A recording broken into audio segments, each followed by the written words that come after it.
नमस्कार दोस्तों, स्वागत है आपका हमारे चैनल भक्ति की धारा में। भाद्रपद मास के शुक्ल पक्ष की तृतीया को हरितालिका तीज का पावन त्योहार मनाया जाता है। इस दिन सुहागन महिलाएं अपने पति की लंबी उम्र और सुखमय दाम्पत्य जीवन के लिए व्रत रखती हैं। इस बार हरितालिका तीज का पर्व 27 जुलाई 2025 को मनाया जाएगा। सबसे पहले इस व्रत को माता पार्वती ने भगवान शिव को पति रूप में प्राप्त करने के लिए किया था। तो आइए सुनते हैं हरितालिका तीज की पौराणिक व्रत कथा। हरितालिका तीज व्रत कथा के अनुसार भगवान शिव ने माता पार्वती को इस व्रत का महत्व विस्तार पूर्वक बताया था। माँ गौरा ने माता पार्वती के रूप में राजा हिमालय के घर जन्म लिया था। बचपन से ही माता पार्वती भगवान शिव को अपना पति बनाना चाहती थी और इसके लिए उन्होंने कठोर तपस्या प्रारंभ की। 12 वर्षों तक निराहार रहकर उन्होंने घोर तप किया। यह देखकर उनके पिता अत्यंत दुखी हुए।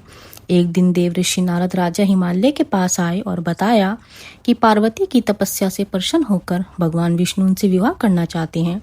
नारद मुनि की बात सुनकर राजा हिमालय अत्यंत प्रसन्न हुए। इधर भगवान विष्णु के समक्ष जाकर नारद मुनि ने कहा कि राजा हिमालय अपनी पुत्री पार्वती का विवाह आपसे कराना चाहते हैं। भगवान विष्णु ने इस प्रस्ताव को स्वीकार कर लिया। इसके बाद नारद जी माता पार्वती के पास पहुंचे और उन्होंने बताया कि उनके पिता ने उनका विवाह भगवान विष्णु से तय कर दिया है। यह सुनकर माता पार्वती बहुत निराश हुई। उन्होंने अपनी सखी से कहा कि वो भगवान शिव को पाने के लिए तप कर रही हैं।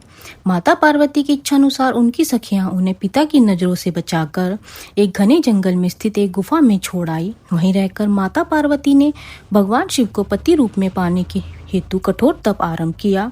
उन्होंने रेत से एक शिवलिंग की स्थापना की और निर्जला उपवास रखते हुए रात भर जागरण किया।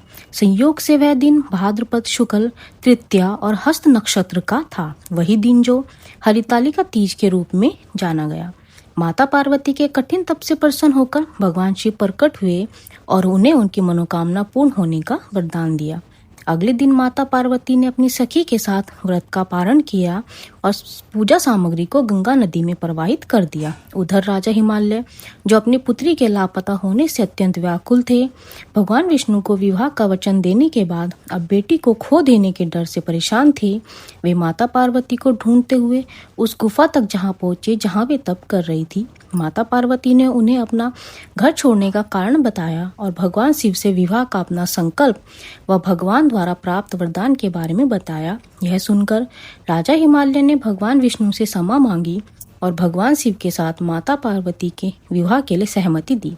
कुछ समय बाद माता पार्वती और भगवान शिव का विवाह पूरे विधि विधान और वैदिक रीति से संपन्न किया गया।